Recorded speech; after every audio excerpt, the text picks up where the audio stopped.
Hürmetli vatandaş, leksiyalarımızı başlayımız. Leksiyada size hazırız. Washington'dan sözdeyimiz. Bugünkü islahat 2021 yıl 10. ayının 1. günü hürmetli vatandaşa. Sizlerge sözdeydiğim vaziyetimiz şu ki vatandaşlar hazır endi Cungo'da elektrik tok qahatçılığı.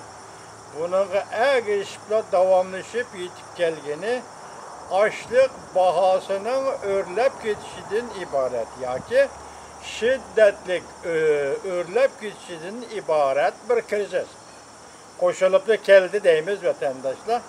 Bunun başka yanı sizlerge sözdeydiğim leksiyemiz Amerika Qo'shma Shtatlarının Davlat İşler Katibi Antony Blinken fakat hem Avrupa İttifakı bilen ötközgen söhbetide mesela fen texnika sahasında şundaklı başka meselelerde birleşip yoki birdek qarash, birdek tonush asosida Jungo'nun xrislariga taqobil turishdi.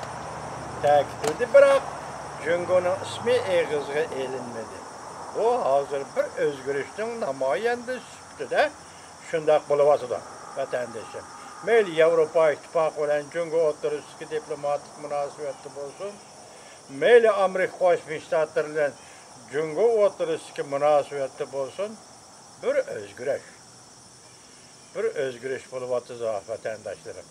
Biz bugun shularni davr qilgan holda sizlarga leksiya so'zlaymiz vatandaşlar. Aptapda o'tirib baxtim, qanaqanday qoldi, to'g'am dema degandek. Kechiringlar. Mavzu mundaq. Davlat İşler Katibi Antony Blinken Jungo'nun davlat bayrami kunida Jungo xalqini tabrikladi. Bu ayrı bir xabar. Mavzuli xabar 10. ayning 1. kuni Amerika ovozining Xitoy tili programmasi e'lon qilindi.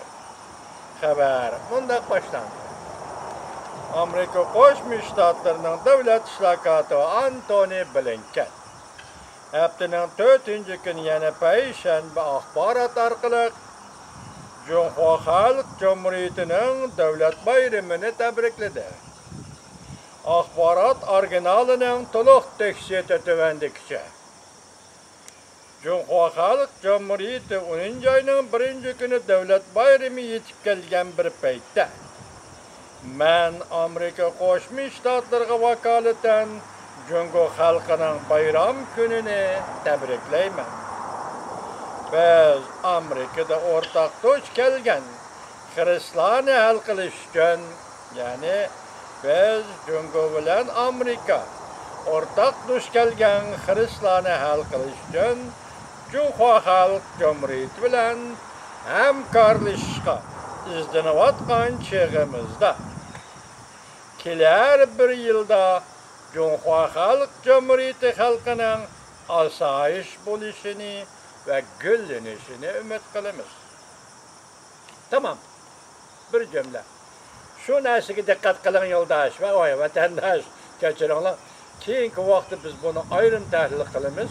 Bugun bu tabriknomada Davlat İşler Katibi Antony Blinken Amerika Qo'shma Shtatlarining bir cümle so'zda odatdagi vaqtlardagi tabriklashdagi serik turganda bir cümle sözde artık sözlepti.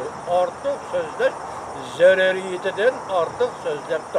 Mesela Hristiyanı, ortak Hristiyanı, ortak meselelerini, ortak hal qilish uchun Jungo Xalq Cumhuriyati bilan hamkorlashishga izlanayotgan chog'imizda.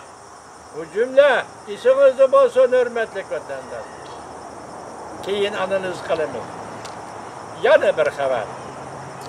Amerika ve Avrupa İttifakı Cungo Qaratqan meydanida bir dakika hosil qilib, qo'l tutishib Jungoning xirislariga taqobil turmoqchi bo'ldi.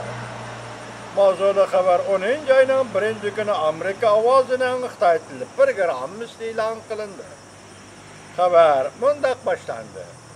Amerika ve Jungoning yuqori darajalik amaldorlari mushahabda biz bu, yani Yevropadagi qo'rg'inida savdo va texnika hamkorligi to'g'risida suhbat o'tkazib, ko'p turli o'rtaq tonishga keldi. Bu xabarning Jungo Qaratqan qismida mundaq deyildi. İki tarafning savdo amaldorlaridan boshqa Amerika Qo'shma Shtatlari Davlat ishlar kotibi Antony Blinkenning bu yig'inga qatnashganligi alohida diqqat qo'zg'adi. Tahlilchilar mundaq ko'rsatdi. Bu suhbatning muhimligi asta geopolitikalik diplomatiya qatlamiga, geopolitikalik siyosat diplomatiya qatlamiga yetib keldi. G'arb dunyosining ikki cho'ng iqtisod gavdasi davlatlari signali shu bo'ldiki, ya'ni Amerika Qo'shma Shtatlari Yevropa ittifoqining signali shu bo'ldiki, yangi gullangan texnika demokratik qimmat qarashlari ustiga tutilishi lozim. Wilson markaziy tadqiqotchisi Dan Hamilton mundaq ko'rsatdi. Bu qatimqi suhbatning eng zo'r natijasi shu bo'ldiki, Amerika bilan Yevropaning siyosat maydonini yaqinlashtirdi.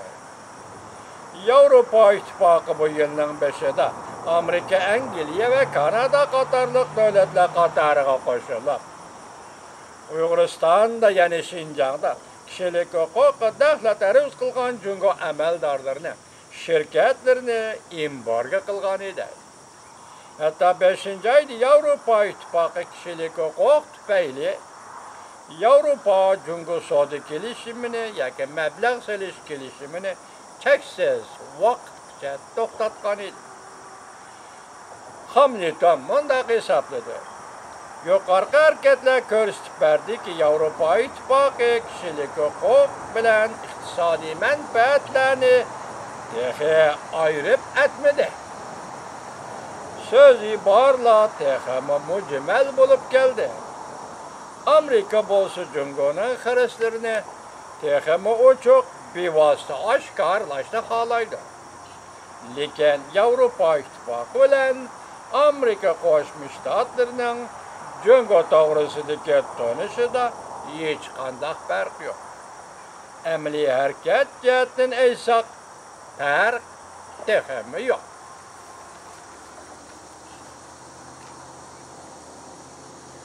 Devamını anlayacağız vatandaş.